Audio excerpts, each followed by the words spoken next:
Hope you're doing good. So in this video, I'm going to talk to you guys about why ads are not sustainable and why, if you're running ads currently and you're seeing good success, I'm really happy for you. That's a good thing to do.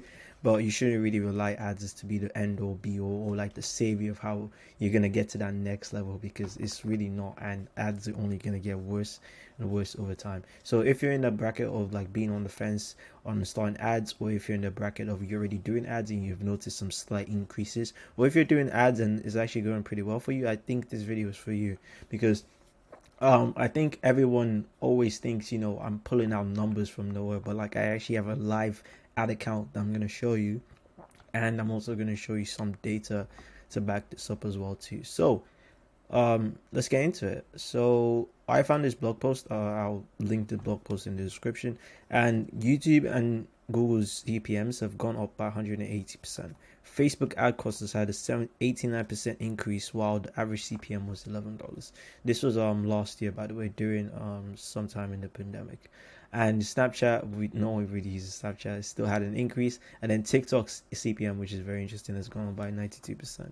So the reason why these prices are going up is just simple business, because supply is going up but demand is kind of being the same in a sense. The reason why demand is the same is because other platforms like TikTok, YouTube are kind of rising, so other people are starting to compete for the same eyeballs essentially on different platforms. So ever since the pandemic, more retailers have shifted the focus to e-commerce, which is really huge. But the problem is with an accelerated increase in online competition. So basically, Facebook, YouTube, Google, TikTok, Google and YouTube are the same thing. TikTok, Snapchat, Microsoft. In fact, people are just like eyeballs are just getting shorter and shorter, and these platforms are just growing and growing and growing. And iOS 14 also played a big part into this as well too, because it didn't allow tracking to work as well. So I'm also going to show you like a live ad account as well too, so it doesn't look like I just found this random blog post, because I'm actually experiencing this. So if I go into one of these ads accounts over here that I'm running for a client doing solo, I'm just going to do this. As you can see here, the cost for them, the CPM is over $200, guys. And it's not like I'm targeting a very niche location. I'm targeting like 5 states in the US. So that's at least 7 million people in this audience, guys. And this is how much the CPM is. So it's either that, maybe it's because this is a month that just started. But then if I go into the breakdown, it's still going to be pretty high. So as I go here, as you can see, cost per 1,000 people is still extremely high, and it's not that good, because that is not gonna be able to get a large amount of people to come through. So I just had to show you guys there. Like I have seen huge cost in CPM rises. Like this was something that we ran earlier before, and now look at this again. It's just going crazy. So hopefully that shows you that CPMs are rising, and people are experiencing this. So I'm also gonna look at some other examples. So the big players like Alex Hormozi, Grant Cardone, Taylor Welch, these guys are like they know how to run ads. They have companies that spend millions of dollars on ads every single day. So if he has all this knowledge and if he has all the talent in the world to be able to run effective ads for him, why is Alex Hormozi, sitting in front of a camera for almost, I don't know how long, per week or something, but like he's sitting in front of a camera every single day and recording videos and posting it on YouTube and TikTok and stuff like that? Why is he doing that? If he has the best ad strategy in the world and he has all these people that work under him, he's literally a few contacts away from the top people in the Facebook ad company. So why is he making content? And all the big players, they always look like they figured out everything. They have the right sales copy, they have the right ad strategy, they have the right selling strategy, but yet they don't run ads as much, or in fact some of them don't even run ads at all, like Alex Hormozi. So in one of his podcasts, Hormozi actually mentioned something very interesting. He said it cost him $70,000 per month to make $70,000 per month to make and distribute content.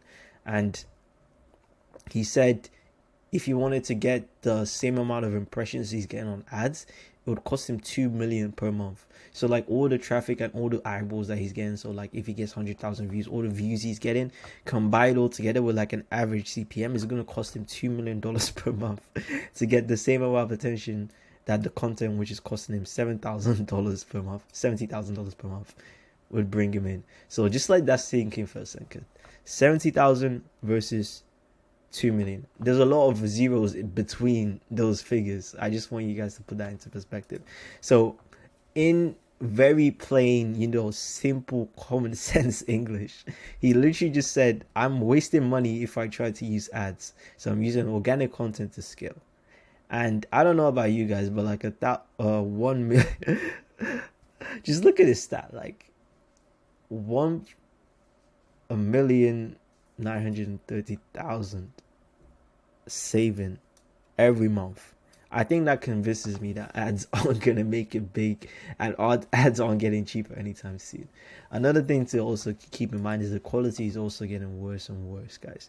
Because I remember one time, or story time here, and when I was doing lead generation, I had a client complain to me about the quality of leads one time, and I really couldn't wrap my head around why the quality of the leads were bad, because we had follow-ups in place, we had calls, we had integrations that would literally notify him instantly as soon as the lead came through. But these still played a big part, because all of this stuff, I'm not going to pretend like they were perfect, because they weren't. But then I remembered one thing: when you're doing ads, especially when you're selling something that's high ticket, you're playing a very tricky game of attention, because you're trying to force the most amount of attention possible and keep it for the longest amount of time. Because that's why a lot of people have invented all these stack tactics, to get people hooked. Or like, oh, do this, have this red button in the side, have this big, like, have something moving or something, because you're trying to cater for the low attention span, because you want people to make the decision instantly. But let's say the product or service you're selling isn't very instant decision, especially to the people you're advertising. What do you do from there? Because I'm not saying that it's impossible that you can't sell high ticket services, because people are selling high ticket services and they're doing pretty well with it. I'm just saying that buying decisions, they need to be led up well, and marketers have made, complicated, tricky, and interesting ways of, sequences of getting people to make the decision for high ticket services, because they understand that the decision, especially with ads, has to be instant. Because once the client gets to that point,